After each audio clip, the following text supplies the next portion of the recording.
கர்த்தருக்கு பிரியமானவர்களே, நாம் ஒரு காரியத்திற்காக அனுதினமும் ஜெபிக்க வேண்டும் என்று ஆண்டவர் விரும்புகிறார். அது என்ன காரியம், ஏன் ஜெபிக்க வேண்டும், அப்படி ஜெபிக்கும் போது என்ன நடக்கும் என்பதைத்தான் நாம் தியானிக்க போகிறோம். நியாயாதிபதிகள் 7ஆம் அதிகாரம் 4ஆம் வசனம்.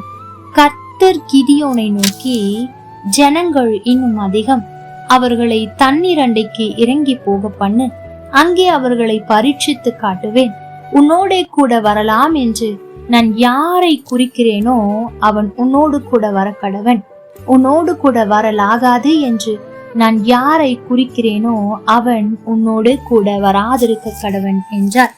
எனக்கு பிரியமான தெய்வ பிள்ளைகளே, இந்த காரியம் நம்முடைய வாழ்க்கையில் மிகவும் அவசியம். ஏனென்றால் அநேக நேரத்தில் நாம் கூட வருகிறவர்கள் தான் நம்முடைய வாழ்க்கையின் ஆசீர்வாதத்திற்கும் இழப்பிற்கும் காரணமாயிருக்கிறார்கள். ஆகவே இந்த காரியத்திற்காய் நான் ஜெபிக்க வேண்டும். இந்த இடத்தில் ஆண்டவர் சொல்லுகிறார், கிதியோன் சில ஜனங்களோடு கூட யுத்தம் பண்ணும்படியாய் போகிறார். அப்பொழுது ஆண்டவர் சொல்லுகிறார், இவ்வளவு பேரை நீ அழைத்து கொண்டு போவாயானால் சில பேர் சில காரியத்தை பேசுவார்கள், சில பேர் நன்மையாக பேசினாலும் பல பேர் இல்லை முடியாது, இவர்களை ஜெயிக்க முடியாது என்று பேசுவார்கள். அது உன்னை சோர்ந்து போக பண்ணும். அது மாத்திரமல்ல, இவ்வளவு பேராய் போய் நீங்கள் ஜெயிப்பீர்கள் என்று சொன்னால் என்னுடைய வல்லமை உங்களுக்கு புரியாமல் போய்விடும்.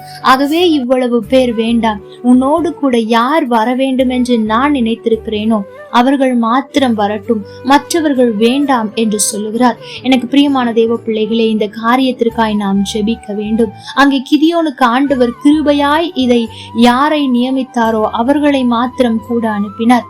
நாமும் இதற்காய் தினமும் ஜெபிக்க வேண்டும். ஆண்டவரே, இன்றைக்கு நான் இந்த உலகத்திற்குள்ளாய் கடந்து போகிறேன், வேலையில், பிரயாணத்தில் என்று அநேகரை சந்திக்க நேரிடும், அநேகருடன் பயணிக்க நேரிடும். அப்படிப்பட்ட நேரத்தில் நீர் யாரை என்னோடு கூட வர நியமித்திருக்கிறீரோ அவர்களை மாத்திரம் என்னோடு கூட அனுப்பும், மற்றவர்கள் எனக்கு வேண்டாம் என்று சொல்லி நாம் ஜெபிக்க வேண்டும். ஏனென்றால் இவர்கள் தான் நம்முடைய ஆசீர்வாதத்திற்கு பாத்திரவான்களாகவும் தடைகளாகவும் இருக்கிறார்கள் என்பதில் சந்தேகம் இல்லை. அன்றைக்கு யோசித்து பாருங்கள், ஆண்டவர் ஆபிரகாமை அழைக்கிறார். ஆனால் ஆபிரகாம் கூட லோத்துவையும் அழைத்து கொண்டு போகிறார். நடந்தது என்ன? லோத்து அவரோடு இருக்கும் வரை ஆண்டவர் வாக்குத்தத்தம் பண்ணினதை முழுமையாய் ஆபிரகாம் அனுபவிக்க முடியவில்லை. ஆனால் நேரம் ஒன்று வந்தது. ஒருவேளை ஆபிரகாமும் இப்படி ஜெபித்திருப்பாரா என்று தெரியவில்லை. நேரம் வந்தது. ஆண்டவர் புரிந்து கொண்டார், லோத்து உன்னோடு கூட வந்தது போதும், இனி அவர் உன்னோடு கூட வர வேண்டாம் என்று சொல்லி நேரம் ஒன்றை வைத்திருந்தார். லோத்துவை பிரித்து ஆபிரகாமை ஆசீர்வதித்தார். ஆம், எனக்கு பிரியமான தெய்வ பிள்ளைகளே, ஆண்டவர் சில நேரத்தில் சில நபர்களை உங்களுடைய வாழ்க்கையில் அனுமதிப்பார். சில நேரத்தில் நாம் மிகவும் அவர்களோடு ஐக்கியமான பின்பு அவர்களை நம்முடைய வாழ்க்கையை விட்டு பிரிப்பார். ஏன் ஆண்டவரே என்று கேட்காதிருங்கள். மாறாக, இதுவரை அவர்களை என்னோடு கூட வைத்திருக்க நீர் சுத்தமாயிருந்தீர், இப்பொழுது வேண்டாம் என்று நினைத்து விட்டீரா ஆண்டவரே, நன்றி என்று சொல்லுங்கள். அது அவ்வளவு எளிதான காரியம் அல்லவே அல்லதான். ஆனால் இதை நாம் மிகவும் கவனமாய் கற்றுக்கொள்ள வேண்டும் என்று ஆண்டவர் விரும்புகிறார். அன்றைக்கு யோசித்து பாருங்கள், ஆண்டவர் மோசேயை தான் அழைக்கிறார். ஆனால் அவன் சொல்லுகிறான், ஆண்டவரே எனக்கு நாவு சரியில்லை, அப்படி இப்படி என்று சாக்குகளை சொன்னவுடன் ஆண்டவர் சொல்லுகிறார், சரி உன்னுடைய அண்ணன் ஆரோனை அழைத்து கொண்டு போ என்று சொல்லுகிறார். ஆரோன் சில இடத்தில் அவனுக்கு உதவியாயிருந்தாலும் இஸ்ரவேல் ஜனங்கள் பாவம் பண்ணுவதற்கும் அவர்களை நடத்தி கொண்டு வந்த தெய்வத்தை விட்டுவிட்டு ஒரு கன்றுக்குட்டியை உருவாக்கினதும் இந்த ஆரோன் தான்.